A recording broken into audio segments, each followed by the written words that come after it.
Assalamualaikum warahmatullahi wabarakatuh. Perkenalkan, nama saya Anita Hairunisa. Saya CPNS BP2MI golongan 3A angkatan 51 kelompok 3. Berikut ini akan saya paparkan tugas saya dalam mengikuti kegiatan pelatihan dasar yang diselenggarakan oleh Pusat Pendidikan dan Pelatihan Kementerian Ketenagakerjaan mengenai manajemen dan pelayanan publik aparatur sipil negara. Dasar hukum mengenai manajemen aparatur sipil negara dan pelayanan publik diantaranya yaitu Undang-Undang Nomor 5 Tahun 2014 tentang Aparatur Sipil Negara. Kemudian Peraturan Pemerintah Nomor 11 Tahun 2017 tentang Manajemen Aparatur Sipil Negara. Dan untuk pelayanan publik tertera pada Undang-Undang Nomor 5 Tahun 2009 tentang Pelayanan Publik. Dan untuk pelatihan dasar CPNS itu sendiri ada di Peraturan LAN Nomor 1 Tahun 2021 tentang pelatihan dasar calon pegawai negeri sipil. Aparatur sipil negara terdiri atas PNS dan PPPK.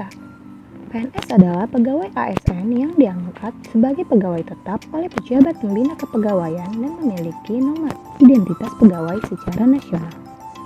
PPPK adalah pegawai ASN yang diangkat sebagai pegawai dengan perjanjian kerja oleh pejabat pembina kepegawaian sesuai dengan kebutuhan instansi pemerintah.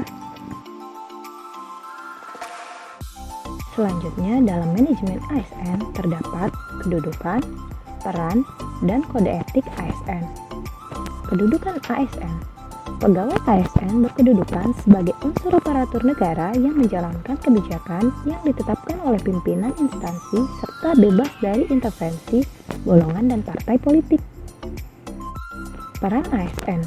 Peran ASN itu sebagai pelaksana kebijakan publik, sebagai pelayan publik, dan sebagai perekat dan pemersatu bangsa. Serta kode etik ASN. Kode etik dan perilaku ASN yang diatur dalam Undang-Undang ASN menjadi acuan bagi para ASN dalam penyelenggaraan birokrasi pemerintah dan bertujuan untuk menjaga martabat dan kehormatan ASN itu sendiri. Dalam manajemen ASN juga terdapat sistem merit. Apa itu sistem merit? Sistem merit merupakan kebijakan dan manajemen ASN berdasarkan pada kualifikasi, kompetensi, dan kinerja secara adil dan wajar tanpa membedakan faktor politik, ras, agama, asal-usul, jenis kelamin, dan kondisi kecacatan. Sistem ini berpengaruh sangat besar terhadap ASN yang akan melalui tahap pengangkatan, promosi, ataupun penghargaan. Selanjutnya, setelah manajemen ASN, kita akan membahas tentang pelayanan publik. Pelayanan publik merupakan pemberian layanan kepada masyarakat atau organisasi lain yang mempunyai kepentingan pada organisasi itu sesuai dengan aturan pokok dan tata cara yang ditentukan dan ditujukan untuk memberikan kepuasan kepada penerima layanan. Terdapat 3 unsur penting dalam pelayanan publik, yaitu unsur pertama adalah organisasi penyelenggara pelayanan publik. Unsur kedua adalah penerima layanan atau pelanggan, yaitu orang, masyarakat, atau organisasi yang berkepentingan. Dan unsur ketiga adalah kepuasan yang diberikan atau diterima oleh penerima layanan, yaitu pelanggan ataupun masyarakat. Di dalam pelayanan publik, kita memerlukan etika dan etiket. Etika dan etiket mengatur perilaku manusia secara normatif. Artinya, memberi norma bagi perilaku manusia dan dengan demikian menyatakan apa yang harus dilakukan dan tidak boleh dilakukan. Dalam penyelenggaraan pelayanan publik, wajib memberikan perilaku pelayanan prima. Adapun perilaku pelayanan prima diantaranya yaitu menyapa dan memberi salam, ramah, cepat dan tepat waktu, mendengar dengan sabar dan aktif, penampilan yang rapi, mengucapkan terima kasih, mengingat nama pelanggan, dan perlakuan yang baik. Dalam pelayanan publik, kita akan menjumpai beberapa patologi birokrasi.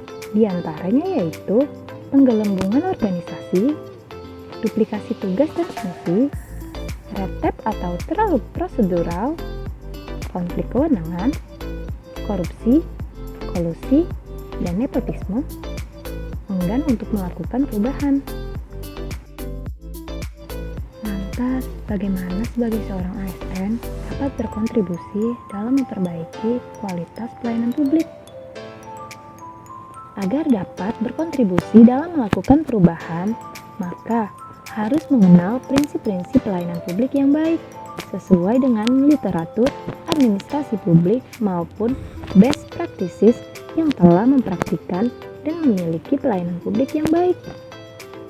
Adapun prinsip pelayanan publik yang baik, yaitu partisipatif, transparan, responsif, tidak diskriminatif, mudah dan murah, efektif dan efisien, aksesibel, akuntabel, dan berkeadilan.